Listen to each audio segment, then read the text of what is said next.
Hey guys, article 143 power of president to consult supreme court.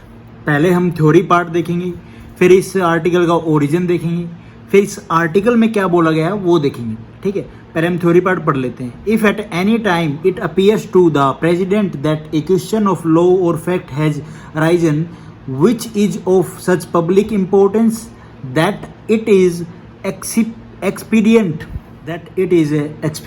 to obtain the opinion of Supreme Court upon it, he may refer the question to that court for consideration, and the court may, after such hearing, as it think fit, report to the president its opinion thereon. उसके बाद second close में क्या बोला गया, the president may notwithstanding anything इन इसमें क्या है article 123 I think. Close 2 में क्या बोला गया, the president may notwithstanding anything in two provision. ये प्रोविजन नंबर है जो मैंने नहीं डाला है, मैं आप बाद में बता दूंगा आपको। Provision to article 131 refer a dispute of any kind mentioned in the second said provision to the Supreme Court for opinion, and the Supreme Court shall, after such hearing as it think fit, report to the President its opinion thereon। वही बात, report सौंप दी जाती है किसको, president साहब को। अब इसके की पॉइंट देखते हैं हम स्टार्टिंग से, ओरिजिन, उसके बाद इस आर्टिकल में क्या बोला गया, कैसे रिलेट किया गया। देखो भाई, ओरिजिन इस आर्टिकल का किससे रिलेट करेंगे हम, section 213 government of India act 1935। अब ऐसा क्यों, देखो कॉन्स्टिट्यूशन लागू होने से पहले हमारे क्या था, प्रेसिडेंट की जगह कौन होते थे, काम जो अपने एरिया में काम करते थे वो कौन थे, गवर्नर्स। तो गवर्नर जनरल थे, वो क्या करते थे भाई, उनको अगर किसी भी केस में या कोई ऐसा मैटर है जिसमें गवर्नर्स को लगता था कि कोई ऐसा लॉ या लॉ से रिलेटेड ऐसी कोई पॉलिसी है जो कि पब्लिक इम्पोर्टेंस में ज़रूरी है, और उसके लिए गवर्नर जनरल अपने अधिकार क्षेत्र में डिसीजन ले पा रहा है या नहीं, मतलब अगर वो डिसीजन नहीं ले पा रहे हैं तो वो क्या करते थे, क्या करेंगे, फेडरल कोर्ट होता था उस टाइम पे सुप्रीम कोर्ट नहीं होता था, फेडरल कोर्ट होता था, उसकी जगह ही सेम का ओपिनियन लेते थे। कैसे ओपिनियन, कि भैया ये जो पॉलिसी है, ये जो लॉ है, इससे ये क्या सही है, as a kind of opinion. लेकिन हम यहाँ पे ओपिनियन वर्ड यूज नहीं करेंगे, यहाँ पे वो क्या करते थे, डिसीजन लेते थे। ठीक है, गवर्नर जनरल क्या कहता था कि वो जो केस है या जो भी लॉ है वो फेडरल कोर्ट के पास भेजता था कि आप इस पे एक अप्रोप्रिएट हियरिंग करना और फिर हमें इस पे जो डिसीजन हो वो देंगे। तो कोर्ट क्या करता था, फेडरल कोर्ट, कि जिस पार्टी से वो रिलेटेड था, वो लॉ या फैक्ट या जो भी केस था, जो पॉलिसी थी, उन सबको अपने पास बुलाता और उनकी सुनना, उनका पक्ष जो भी था, दोनों पार्टी के जितनी पार्टी थी उनका पक्ष सुनता और फिर अपनी राय उसमें देता था। ठीक है, एक चीज़ तो ये हो गई, जैसे कोर्ट राय देगा वैसे ही गवर्नर जनरल अपना डिसीजन सुनाएगा। ठीक है, अब हम आते हैं आर्टिकल 143 पे।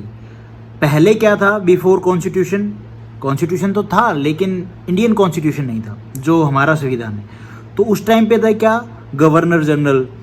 उसके बाद आर्टिकल 143 में क्या आ गया, प्रेसिडेंट साहब। और उस टाइम पे जो प्रेसिडेंट, जो गवर्नर जनरल थे, वो डिसीजन ले रहे थे फेडरल कोर्ट से, उसकी जगह ओपिनियन आ गया आर्टिकल 143 में, वो सेक्शन में था 213 में।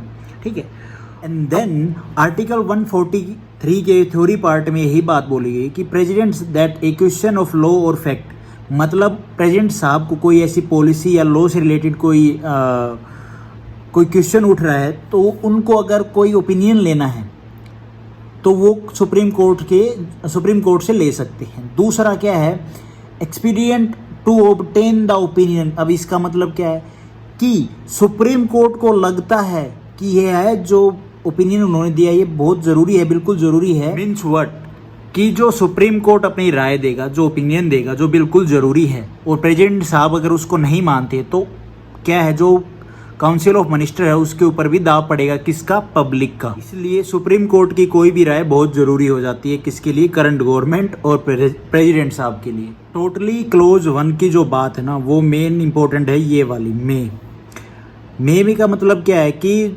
जो प्रेसिडेंट साहब के पास जो भी कोई मैटर है पब्लिक इंपॉर्टेंस से लेके या कोई क्वेश्चन ऑफ लॉ से लेके, और वो सुप्रीम कोर्ट के पास भेजते हैं उस मैटर को फॉर सुप्रीम कोर्ट के ओपिनियन के लिए, तो सुप्रीम कोर्ट बाध्य नहीं है।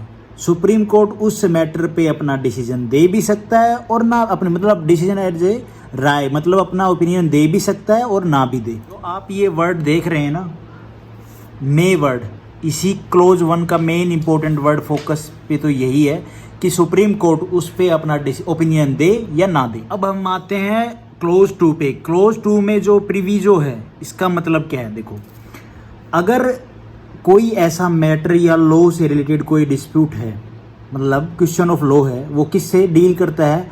Deal with any dispute arising out of any pre constitution, means constitution अपना लागू होने से पहले कोई ट्रीटी या एग्रीमेंट या फिर इंगेजमेंट या सनद या अदर सिमिलर इंस्ट्रूमेंट से रिलेटेड कोई भी क्वेश्चन बन रहा है, कोई भी मैटर उठ रहा है, तो उसमें सुप्रीम कोर्ट को अपना डिसीजन देना ही पड़ेगा। हेयर सेल यूज हुआ है, ठीक है।